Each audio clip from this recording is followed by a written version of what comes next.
Good evening, students. Welcome back to our channel IS Gurukul.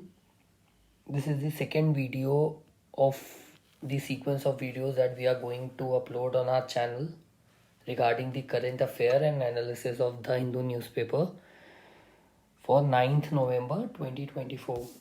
They are important and relevant for the UPSC, state PCS, and other competitive examinations. I made a PDF which you can download by clicking on the link given below.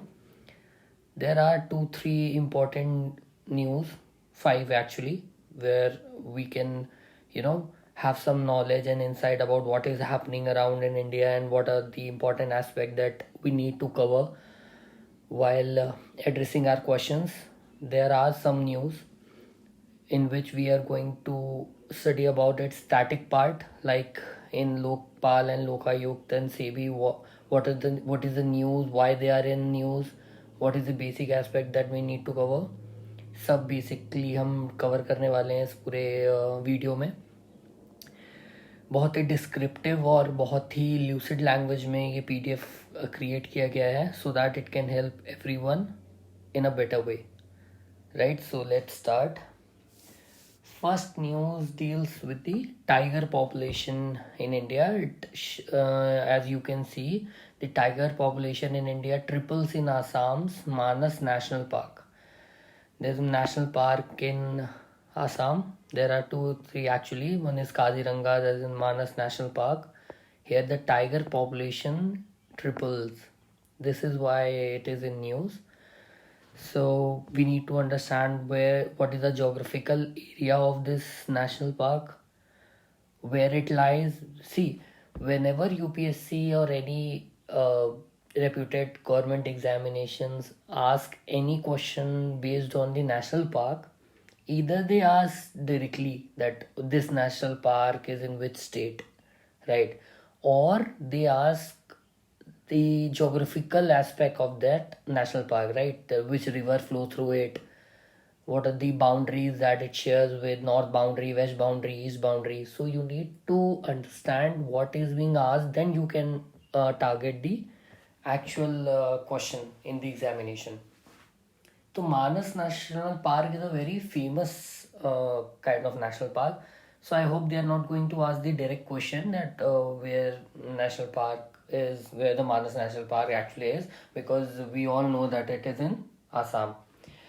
So it is about the report said that the international agencies are also helping. Like, what are the international agencies? Panthera and US Fish and Wildlife Services invested a considerable amount. Right, जब भी किसी एक national park में किसी particular species या tiger conservation programme से बहुत time से चल रहे हैं, टाइगर जब की ग्रोथ को लेके वेरियस प्रोग्राम्स इनिशिएट हो चुके हैं. जब भी किसी स्पीसीज की किसी नेशनल पार्क में जो नंबर्स होते हैं वो बढ़ते हैं, there are certain level of investment, certain level of efforts that are being taken. Training होती है वहाँ के स्टाफ मेंबर्स की, फॉरेस्ट रेंजर्स की एंड ऑल. सो ये सब जो बेसिक कंटेंट है ये आपने मेंस आंसर में आप ऐड कर सकते हैं. It will enrich your answer. Right now, dealing with the Manas national park, it is on a gentle slope in the foothill of Himalayas. We all know that. See, it has a alluvial grassland, tropical forest. Basically, the Manas Wildlife Sanctuary is located in the state of Assam in the northeast India, covering an area of this. The Manas River is bounded to the north by the forest of the Bhutan, right? These small things are there that we need to remember, so that हम exam में पूछे जाने पे उसको सही time पे recall कर पाएँ. Manas Beki system is a major river system है जो फ्लो करता है मतलब उस नेशनल पार्क से. वो फाइनली ज्वाइन कर लेता है ब्रह्मपुत्र रिवर को डाउन स्ट्रीम में. There are some other rivers also, वो स्मॉल. उसकी वजह से जो है वो सिल्टेशन और रॉक डेब्रिस और फुट हिल्स में होता है. उस वजह से एल्यूवियल सॉइल का फॉर्मेशन है, वो एक अलग कॉन्सेप्ट है कि how alluvial soil is form, old alluvial, new alluvial. उस पर हम नहीं जाएंगे. जो बेसिक है हम उसी से स्टिक करके रखेंगे जो करंट अफेयर में पूछा गया है किस तरीके की वेजिटेशंस पाई जाती हैं मानस नेशनल पार्क में? Semi evergreen forest, mixed moist and dry deciduous forest and alluvial grassland. ये सब डिटेल क्वेश्चंस हैं जो यूपीएससी ऑप्शंस बना के दे सकता है आपको, जो आपको उस पर्टिकुलर टाइम पे पता होना चाहिए कि हाँ इस तरीके के वेजिटेशन है मानस नेशनल पार्क में, ये रिवर नॉर्थ से फ्लो करता है, किस रिवर में जाके ब्रह्मपुत्र में मिलता है, something like that. So note वर्दी बहुत सारी स्पीसीज हैं, चाहे वो रेप्टाइल्स की हों, फ्लावर्स की हों, एम्फीबियंस की हों, थ्रेटेंड स्पीसीज भी हैं। जो बफेलो, वाइल्ड बफेलो की पॉपुलेशन है, जो probably one of the pure strain है स्पीसीज की जो इंडिया में पाई जाती है, वो भी यहाँ पे मिलती है, right. And Manas wild life sanctuary is buffered on the north by the royal Manas national park of Bhutan. Bhutan का जो रॉयल मानस नेशनल पार्क है ना, वो उससे बाउंड्री शेयर करता है, किस नॉर्थ डायरेक्शन में, and east and west left effectively by Manas tigers reserve, right. ये सब कुछ चीज़ें हैं जो ध्यान रखने वाली हैं। द प्रॉपर्टीज में 6 नेशनल एंड इंटरनेशनल डेजिग्नेशन है, world heritage site, national park, tiger reserve, biosphere reserve, elephant reserve, important bird area. सबसे ज़्यादा लीगल प्रोटेक्शन है और बहुत ही स्ट्रॉन्ग लेजिस्लेशन इसको प्रोटेक्ट करता है। कौन कौन सा? Indian wild life protection act 1972, forest act, Assam regulation act, ये सारी चीज़ें। ये प्रॉपर्टी फॉरेस्ट डिपार्टमेंट और बोडोलैंड टेरिटोरियल काउंसिल मिलके इसको गवर्न करते हैं, इसको एडमिनिस्टर करते हैं। बाकी ये कुछ टाइगर रिजर्व एरियाज़ हैं, स्पेशली ये आसाम का जो है ये मानस, काजीरंगा, नामेरी, ओरांग। तो क्वेश्चन जब एक नेशनल पार्क पे आता है तो ज़रूरी नहीं है कि यूपीएससी पर्टिकुलरली उसी नेशनल पार्क को टारगेट करे। हो सकता है उस नेशनल पार्क को टारगेट करते समय, टाइगर रिजर्व को टारगेट करते समय वो ज्योग्राफिकल एरिया पूछे, या फिर जो बाकी के टाइगर रिजर्व हैं उसी स्टेट में उनको भी टारगेट कर सकती है। So you need to study that. ये एक मैप है जिसमें सारे टाइगर रिजर्व की बात की गई है। सेकेंड न्यूज़ है, Lokpal seeks SEBI chief's response on conflict of interest of charges. थोड़े टाइम पहले आप लोग ने सुना होगा कि हिंडनबर्ग से रिसर्च इंस्टीट्यूट है, एक क्रेडिट एजेंसी, जिसने एक रिसर्च निकाली थी अदानी पे कि उनके फ्रॉडलेंट, और सेबी को एक नोटिस भेजा था जहाँ पे उसके ओवर प्राइस स्टॉक्स के बारे में और मनी लॉन्ड्रिंग से रिलेटेड भी काफ़ी सारी थ्योरीज दी थी उस रिसर्च ने। हम उस रिसर्च की तरफ नहीं जाएंगे, हमारा मेन फोकस यहाँ पे रहेगा कि लोकपाल का एस्पेक्ट क्या है, सेबी क्या है, किस उसकी चेयरमैन के फंक्शंस क्या होते हैं, कैसे होता है, उसके वो कौन से एक्ट के अंदर फॉर्म हुआ है। We need to understand all these things कि ये न्यूज़ है, न्यूज़ के अंदर हमें ये 2 मेजर एस्पेक्ट कवर करने हैं कि लोकपाल एंड लोकायुक्त एक्ट क्या है, सीबी क्या है, इनके फंक्शंस क्या होते हैं, कौन कौन इनके ज्यूरिडिक्शन में आता है, right. So Lokpal and Lokayukta act of 2013, ये 2013 में पास हुआ था। सबसे पहले एक्चुअली लोकपाल का जो रिकमेंडेशन था वो first administrative reform of India में एआरसी रिपोर्ट 1, ये भी यूपीएससी पूछता है कई बार, जहाँ पे first ARC report, second ARC report, इस तरीके से कंफ्यूज करने की कोशिश करता है। तो हमें याद रखना है कि फर्स्ट एआरसी रिपोर्ट में इसका रिकमेंडेशन किया गया था, जहाँ पे 2 स्पेशल अथॉरिटीज़ को एस्टेब्लिश किया जाए, ऐसा सजेशन था, लोकपाल और लोकायुक्त। ये एक्चुअली ओम्बड्समैन एक कॉन्सेप्ट होता है जो बाकी बहुत सी कंट्रीज़ में है, और पार्लियामेंट्री कमिश्नर का एक कॉन्सेप्ट है न्यूजीलैंड में, तो उससे ये इंस्पायर होके या सजेस्ट किया गया था ये फर्स्ट एडमिनिस्ट्रेटिव रिपोर्ट में। तो ये सेंट्रल एंड स्टेट लेवल के मिनिस्टर्स और हायर ऑफिसर्स के अगेंस्ट डील करता है, जहाँ न्यूजीलैंड में इसमें जो जुडिशरी था उसको उसके स्कोप के बाहर रखा गया था, बट स्वीडन में इसको ऐसा नहीं किया गया था, जुडिशरी को भी ओम्बड्समैन के जो ज्यूरिडिक्शन था उसके अंदर दिया गया था। अब इंडिया में क्या है, लोकपाल का ज्यूरिडिक्शन और लोकपाल का फंक्शन क्या है क्या नहीं है, उस पर हमें फोकस करना है, right. So it consist of a chairperson होता है, the maximum of 8 members of which 50% shall be judicial members. 8 members होते हैं, एक चेयरपर्सन होता है, जिसमें 50% जो है जुडिशियल मेंबर्स होने चाहिए। 50% of the members of Lokpal shall come from the SC, ST, OBC, minorities and women. एक तरीके के फॉर्म ऑफ रिप्रेजेंटेशन को इन्हांस करने के लिए, ताकि हर एक यूनिफॉर्मिटी मेंटेन की जाए, सारे एस्पेक्ट्स, सारे लोगों को कवर करने के लिए एक फॉर्म ऑफ रिजर्वेशन तो नहीं कहेंगे, बट एक form of certain kind of ensure किया गया है कि विमेन, ओबीसी, एसटी, एससी सबका ही रिप्रेजेंटेशन हो इसमें। जो सिलेक्शन कमेटी होती है जो लोकपाल को सिलेक्ट करती है इवेंचुअली, उसमें उसके उस सिलेक्शन कमेटी के मेंबर्स कौन कौन से होते हैं? पीएम होते हैं, उसमें स्पीकर ऑफ द लोकसभा होते हैं, leader of the opposition in Lok Sabha. See UPSC prelims में भी इन्हीं सब चीज़ों से बेसिकली खेलती है कि leader of opposition in Lok Sabha and Rajya Sabha पूछ लेगी। तो आपको ये बात याद होनी चाहिए रिकॉल करते समय कि राज्यसभा का जो लीडर ऑफ अपोजिशन है वो इसकी कमेटी में नहीं होता है, राइट। सिर्फ लोकसभा का जो लीडर ऑफ अपोजिशन है वो इसकी सिलेक्शन कमेटी में इन्वॉल्व होता है। तो इस तरीके की जो छोटी चीज़ें हैं जहाँ पे वो एक कमेटी मेंबर को रिप्लेस कर सकती है दूसरे से, तो ये सब डिटेल्स पे ध्यान रखने वाली बात है। तो PM, speaker of Lok Sabha, leader of opposition in the Lok Sabha, chief justice of India या तो होंगे उसके मेंबर, या फिर जो सिटिंग सुप्रीम कोर्ट का जज होगा उसको चीफ जस्टिस ने नॉमिनेट किया होगा, अगर वो खुद नहीं मेंबर बन पा रहे होंगे। तो जो दूसरा सुप्रीम कोर्ट का सिटिंग जज होगा, सिटिंग जज, रिटायर्ड जज नहीं। इस तरीके के छोटे छोटे वर्ड्स पे आपको बहुत ध्यान देना है क्वेश्चन सॉल्व करते समय। और एक eminent jury to be nominated by the president, chief justice of India नहीं, eminent jury to be nominated by the president. यही सब जो इतने सारे वर्ड्स हैं इसमें, chief justice, PM, president nominate करता है, एमिनेंट जूरी, इन्हीं सब वर्ड्स को रिप्लेस करके, एक्सचेंज करके यूपीएससी क्वेश्चन फॉर्म करता है कंफ्यूज करने के लिए। तो बहुत कठिन नहीं है, एक दो बार भी अगर आप इस पीडीएफ को डाउनलोड करके रिवाइज करेंगे, it will be more than enough revision के लिए भी और समझने के लिए भी, ठीक है। The prime minister has bot under the purview. अब कौन कौन इसके परव्यू, इसकी पावर, इसकी ज्यूरिडिक्शन के अंडर आते हैं? प्राइम मिनिस्टर आते हैं, ठीक है।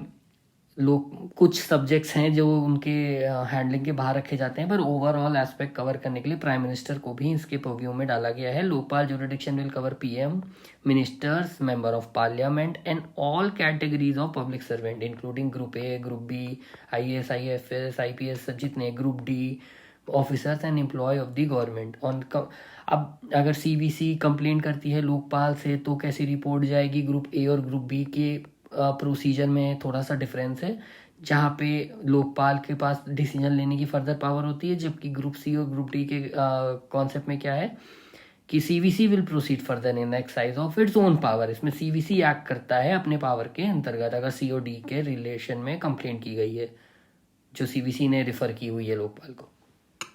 जो लोकपाल और लोकायुक्त एक्ट 2013 में बना था वो मैक्सिमम पनिशमेंट, उसने प्रिवेंशन ऑफ करप्शन एक्ट में मैक्सिमम पनिशमेंट बढ़ा दी है, 7 ईयर्स से 10 ईयर्स कर दिया। अच्छा, ये एक्ट बहुत इंपॉर्टेंट है, प्रिवेंशन ऑफ करप्शन एक्ट। क्यों? क्योंकि अभी अभी ये क्वेश्चन और ये द हिंदू के न्यूज़पेपर में भी कवर किया गया था कि for example having committed an offence punishable under, तो इनके अंदर इसी एक्ट के अंतर्गत इन पे नोटिस भेजा गया है और FIR जहाँ पे इनको इसी के केस के अंदर कन्विक्ट किया गया है, प्रिवेंशन ऑफ करप्शन एक्ट। तो ये एक्ट हमें समझना और उसके थोड़े बहुत बेसिक डिटेल्स हमें जानना ज़रूरी है कि कैसे जो पनिशमेंट है इसके अंडर प्रोवाइड की गई थी वो बढ़ा के 7 ईयर्स से 10 ईयर्स कर दी गई है। मिनिमम पनिशमेंट जो है सेक्शन 7, 9, 8, 9, 12 ऑफ अंडर इसके एक्ट में वो 3 ईयर्स है और minimum punishment under section 15 will be 2 years. ये कुछ बेसिक चीज़ें हैं जो हमें याद ही करनी चाहिए to be on the safer side. Institutions which are financed fully or partly by the government are under the jurisdiction of Lokpal, but institutions aided by the government are excluded. Very important for the prelims point of view. ऐसे questions लगातार UPSC पूछती है कि वो दे देगी statements की जो added और जो हैं गवर्नमेंट के अंडर ज्यूरिडिक्शन में आते हैं या फाइनेंस्ड हैं फुल्ली या पार्टली, वो इसके ज्यूरिडिक्शन में है, लोकपाल के नहीं है, या जो इंस्टीट्यूशंस एडेड हैं गवर्नमेंट से वो एक्सक्लूडेड हैं कि इंक्लूडेड हैं। ये बात आपको ध्यान रखनी चाहिए कि जो फाइनेंस्ड हैं फुल्ली या पार्टली वो तो लोकपाल के ज्यूरिडिक्शन में हैं, पर जो इंस्टीट्यूशंस गवर्नमेंट से एडेड है they all are excluded from his or her jurisdiction. अब लोकपाल के कुछ ड्रॉबैक्स भी हैं जहाँ पे कि मतलब उसके पास सो मोटो नहीं है पावर, जहाँ वो खुद से अपनी मतलब उसके पास कंप्लेंट होनी चाहिए किसी सिटीजन्स की या सीवीसी से या किसी भी तरीके से कंप्लेंट अपने उसके पास रिफ़र होनी चाहिए, वो सो मोटो प्रोसीडिंग किसी पब्लिक सर्वेंट के अगेंस्ट नहीं ले सकता, और सो मोटो की पावर नहीं है, और हैवी पनिशमेंट फॉर मतलब कोई कंप्लेंट नहीं है, कोई बहुत ही मतलब लीगल असिस्टेंट पब्लिक सर्वेंट्स जिसके खिलाफ मतलब की गई है कंप्लेंट, वो प्रोवाइड करना। लिमिटेशन है कि 7 ईयर्स ही है मतलब केवल पीरियड। तो ये कुछ चीज़ें हैं जिस पे काम करा जा सकता है, जिस पे आगे चल के हो सकता है लॉज बन सके। Secondly it is about Lokayukta. Lokayukta क्या है कि लोकायुक्त बेसिकली क्या है कि जब ये एक्ट नहीं भी बना था उसके पहले से भी लोकायुक्त की एक ऑफिस ऑलरेडी थे। जैसे महाराष्ट्र में ये पहली बार बन चुका था 1979 में। अच्छा हाँ, ये बात और फोकस करने वाली है प्रीलिम्स के पॉइंट ऑफ व्यू से कि भले ही महाराष्ट्र ने 1971 में पहला स्टेट था जिसने लोकायुक्त को स्टैब्लिश किया था, बट उड़ीसा ने ये एक्ट पास किया था 1970 में। उसने एक्ट पास कर दिया था पर ये ऑफिस स्टैब्लिश करने में उन्हें टाइम लग गया था। That's why first state is Maharashtra, but जो एक्ट पास हुआ था वो उड़ीसा ने किया था सबसे पहले। अब लोकायुक्त का क्या है कि ये हर स्टेट में यूनिफॉर्म नहीं है। किसी स्टेट में उसकी ज्यूरिडिक्शन अलग है, किसी और स्टेट में उसकी ज्यूरिडिक्शन अलग है। तो इससे क्वेश्चंस आने की संभावना कम होती हैं जो ऑलरेडी बहुत ही ज़्यादा डाइसी सिचुएशन में होते हैं। शॉर्ट जिनका एस्पेक्ट नहीं होता है उससे यूपीएससी या कोई गवर्नमेंट एग्जाम क्वेश्चन पूछने से बचता है, क्योंकि इनमें generally most of the state, all of the state, some of the states, इस तरीके के वर्ड्स का यूज होता है। तो कोई स्पेसिफिक क्वालिफिकेशन नहीं है। हाँ, इस तरह के क्वेश्चन आ सकते हैं कि कुछ जगह पे ना लोकायुक्त भी है, उप लोकायुक्त भी है, वाइस लोकायुक्त काइंड ऑफ। तो उस केस में क्या है, दोनों को गवर्नर ही अपॉइंट करता है। तो इस तरह के क्वेश्चन आ सकते हैं। टर्म ऑफ ऑफिस फिक्स है 5 साल के लिए या फिर 65 ईयर, जो भी पहला हो। ये भी मोस्ट ऑफ द स्टेट्स में आप देख सकते हैं। ऐसा नहीं है कि हर स्टेट में ये कांस्टेंट है, मोस्ट ऑफ द स्टेट्स। कुछ इंपॉर्टेंट देखिए बात है, no uniformity regarding the jurisdiction of Lokayukta in all state. कहीं पे चीफ मिनिस्टर इंक्लूडेड होगा इनके ज्यूरिडिक्शन में, कहीं किसी में एक्सक्लूडेड होगा इनके परव्यू से। तो किसी स्टेट में चीफ मिनिस्टर इंक्लूडेड है लोकायुक्त के ज्यूरिडिक्शन में, कहीं नहीं है। वैसे minister and higher civil included in the view in almost all state. आप देख रहे हैं उसमें भी कुछ एक्सेप्शन है कि हो सकता है कहीं मिनिस्टर्स और हायर सिविल सर्वेंट जो होंगे स्टेट के वो नहीं इंक्लूडेड होंगे, पर ऑलमोस्ट सभी स्टेट्स में इंक्लूडेड है। तो अगर इस तरीके के वर्ड प्ले आते हैं तो यूपीएससी कई बार बचता है, या पूछेगा तो एग्जैक्टली ऑलमोस्ट या सम का यूज करके देगा इन वर्ड्स का। Member of state legislature are included in the purview of Lokayukta in some states. आप देख रहे हैं ना, सम, ऑलमोस्ट, ये सब वर्ड्स पे बहुत ध्यान देना है। अच्छा हाँ, यहाँ पे ये इसके साथ एक खासियत है कि the Lokayukta can initiate investigation either on the basis of complaint receive from citizens और सोमोटो। ये सोमोटो इन्वेस्टिगेशन को इनिशिएट कर सकता है। ये पावर लोकपाल के पास नहीं है। अभी हमने देखा था सोमोटो वाली उसका ड्रॉबैक था, पर यहाँ पे ऐसा नहीं है। यहाँ पे सोमोटो की पावर लोकायुक्त के पास मौजूद है। वो अपनी रिपोर्ट्स और परफॉर्मेंस एनुअली गवर्नर को रिप्रेजेंट करता है। उनके जो भी ये करता है वो एडवाइजरी है, बाइंडिंग नहीं है। ये सब भी क्वेश्चन यूपीएससी में पूछे जाते हैं कि एडवाइजरी है कि बाइंडिंग है, तो they are only advisory, not binding. अब इसमें से इस करंट अफेयर में जो सेकंड एस्पेक्ट है वो सीबी के बारे में है। सीबी क्या है? Securities and exchange board of India. जो भी ये स्टॉक मार्केट है हमारा और जितनी भी ये म्यूचुअल फंड्स हैं और ये हैं, जितने का भी जो रेगुलेशन है ना वो इस बॉडी के अंडर होता है। ये 1988 में स्टैब्लिश की गई थी और इसको स्टैचुटरी बेसिस दिया गया 1992 में under parliamentary act of CB act 1992। तो स्टैट्यूटरी बॉडी है, इस बात का ध्यान रखना है हमको, ये क्वेश्चन पूछा जा सकता है। SEBI regulate the working of stock exchanges and intermediaries such as stock brokers. उनकी मतलब ट्रेनिंग से लेकर स्टॉक एक्सचेंजेस के फंक्शनिंग तक कि किसी प्रकार की कोई इनसाइड ट्रेडिंग तो नहीं हो रही है, कोई फ्रॉड तो नहीं हो रहा है, इन्वेस्टर्स का पैसा किस तरीके से रेगुलेट हो रहा है, उनको किसी प्रकार का किसी तरीके का कोई फ्रॉड या किसी पॉन्जी स्कीम में तो वो नहीं फंस रहे हैं। पॉन्जी स्कीम क्या होता है ना, बेसिकली आपने वो सुना होगा ना कि कई लोग कहते हैं कि वो अपने साथ 2 लोग जोड़ो, फिर वो 2 लोग जोड़ेंगे, फिर वो 2 लोग जोड़ेंगे, फिर वो 2 लोग जोड़ेंगे। तो उसमें क्या होता है, न्यू इन्वेस्टर्स का पैसा ओल्ड इन्वेस्टर्स को जाता है और ये साइकिल लूप जो है वो चलता रहता है। न्यू इन्वेस्टर्स आते जाते हैं, ओल्ड इन्वेस्टर के पास पैसा आता जाता है। ये एक तरीके की पॉन्जी फ्रॉडलेंट स्कीम होती है। आपने कई बार लोगों को ये करते हुए सुना होगा। ये नेटवर्क मार्केटिंग वाला जो होता है आजकल बहुत इंस्टाग्राम पे फेमस भी हो गया है। तो इन सब चीज़ों से बच के रहना चाहिए, पॉन्जी स्कीम्स के अंदर आता है ये, right. So SEBI regulate the working of stock exchanges, हमने बात कर लिया। फॉरेन इंस्टीट्यूशन इन्वेस्टर जो भी होते हैं FDI वाले, वो कैसे पोर्टफोलियो अपनी मैनेज करेंगे, उनका क्या है, उनसे रिलेटेड जितने भी लॉज हैं, इन्वेस्टर का एजुकेशन है। Credit agency, credit rating agencies को भी रेगुलेट करना, ये सारा काम किसके अंदर आता है? सेबी के अंदर। इसके एक हेड ऑफिस है मुंबई में, ये सब क्वेश्चन ध्यान रखने वाला है। और 3 रीजनल ऑफिस है, कहाँ पे? न्यू दिल्ली, कोलकाता एंड चेन्नई, ये 3 रीजनल ऑफिस हैं और इसका एक हेड ऑफिस है। SEBI power one enhance 2002 and 2014 की पावर इन्हांस की गई थी, जहां ये रेगुलेट कर सकता है क्रेडिट रेटिंग एजेंसीज को भी। एक लॉ पास किया गया था, securities laws amendment act 2014, very important act. ये प्रोवाइड करता है सेबी को न्यू पावर से, ताकि वो और फ्रॉडलेंड इन्वेस्टमेंट या स्कीम, या वही जो मैंने आपको अभी पॉन्जी स्कीम के बारे में बताया ना, इस तरीके की स्कीम्स को रेगुलेट करना, रोकना और इन्वेस्टर्स के पैसे को बचाना, और स्पेशल फास्ट ट्रैक कोर्ट जो स्पेशली इस तरीके के केसेस को रिजॉल्व करें जल्द से जल्द, इस तरीके की पावर्स को इन्हांस किया है सिक्योरिटीज लॉ अमेंडमेंट एक्ट 2014 ने।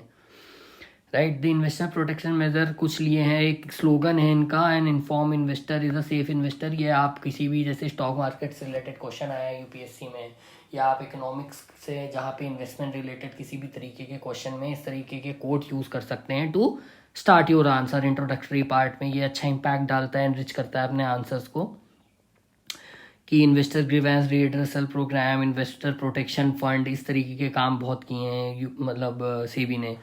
ठीक है, ताकि वो जैसे RBI का होता है ना कि आपका 5 लाख तक सेफ रहता है फंड, तो इस तरीके के फंड को सेव करने के लिए RBI कुछ वो लेती है स्टेप्स, वैसे ही इसने भी investor protection fund, investor grievance redressal system वगैरह शुरू किया हुआ है for the protection of investors and it's money. Finally अब कुछ शॉर्ट न्यूज़ के बारे में बात कर लेते हैं। ये हमारे स्टैटिक पार्ट हो गए, लॉन्ग न्यूज़ और इंपॉर्टेंट न्यूज़ के बारे में। शॉर्ट न्यूज़ क्या है, जिसमें डायरेक्ट क्वेश्चंस आ सकते हैं, बहुत डिटेल में इनका स्टैटिक जाने की ज़रूरत नहीं है, ये आप खुद देख सकते हैं चाहे तो। बट ये डायरेक्ट जैसे स्काई एयर है जिसने अनाउंस किया है आयुष्मान भारत प्रधानमंत्री जन आरोग्य योजना, ये एक स्कीम है गवर्नमेंट की जो मेडिकल हेल्थ केयर लॉजिस्टिक्स से डील करती है। तो इन्होंने इसके साथ कोलैब किया है, जहाँ ये ड्रोन्स का यूज़ करके एट 5 AM ये मतलब चीज़ों को, चाहे वो health facilities medicine, blood test, इस तरीके की चीज़ों को ट्रांसपोर्ट करना, सैंपल लेना, इसमें हेल्प करेंगे with the help of drones. तो हाउ टेक्नोलॉजी मतलब कैसे हेल्प कर रही है मेडिकल फैसिलिटीज़ में। इस तरीके का कोई भी क्वेश्चन आए ना, जहाँ पे सोशल इशू से रिलेटेड कोई क्वेश्चन हो, जहाँ पे आपको वे फॉरवर्ड लिखना हो, तो आप इसका एग्जाम्पल दे सकते हो कि जैसे गवर्नमेंट ने स्कीम टेक्नोलॉजी का यूज़ करके कैसे मेडिकल फैसिलिटीज़ को और पहुंचाया जा रहा है ग्रास रूट लेवल पे, जहाँ पे चीज़ लोग नहीं पहुंच पा रहे थे, हॉस्पिटल्स नहीं पहुंच पा रहे थे, ब्लड टेस्ट चीज़ें, जहाँ के रोड इंफ्रास्ट्रक्चर इतने अच्छे से डेवलप नहीं है, वहाँ पे कैसे टेक्नोलॉजी का यूज़ करके हम मेडिकल फैसिलिटीज़ को और ग्राउंड लेवल तक उन लोगों तक जो नहीं पहुँच पाए उन लोगों तक पहुँचाया जा सकता है। इसका 2 ड्रोन्स हैं, स्टार लाइनर और आर्टेमिस, जहाँ पे टेम्परेचर कोल्ड बॉक्सेस होंगे। ऑब्वियसली जो ब्लड सैंपल्स हैं और मेडिसिन हैं, कई तो ऐसी बॉक्सेस में जाती हैं ना जिसमें टेम्परेचर की कूल रखना होता है, उनको ना ख़राब हो जाएंगी ट्रैवल करने में, तो टेम्परेचर कोल्ड बॉक्सेस भी हैं उनमें, काफ़ी अच्छा इनोवेशन है। और पे लोड कैपेसिटी है उनकी 5 से 10 kg, पे मतलब इतने से इतने kg एक बार में वो कैरी कर सकते हैं, ट्रांसपोर्ट कर सकते हैं 5 से 10 किलो तक का। ये बातें ध्यान रखने वाली, ये भी यूपीएससी कई बार पूछने की कोशिश करता है, इसमें 10 एक 0 बढ़ा देगा और आप मतलब वही क्वेश्चन ऑप्शन करेक्ट या ऑप्शन इनकरेक्ट हो जाएगा। इस तरीके के कुछ डिटेल्स आप ध्यान दे सकते हैं।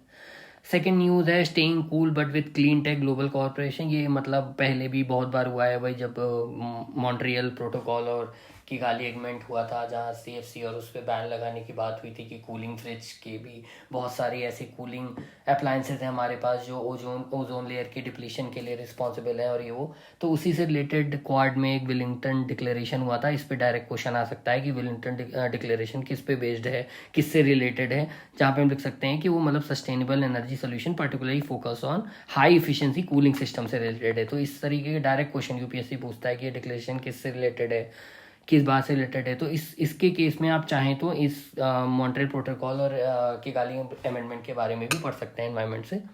तो ये एक शॉर्ट न्यूज़ का कोलैबोरेशन है। आई होप मुझे आपको जो भी बताना था या जो भी समझाना था वो आया होगा।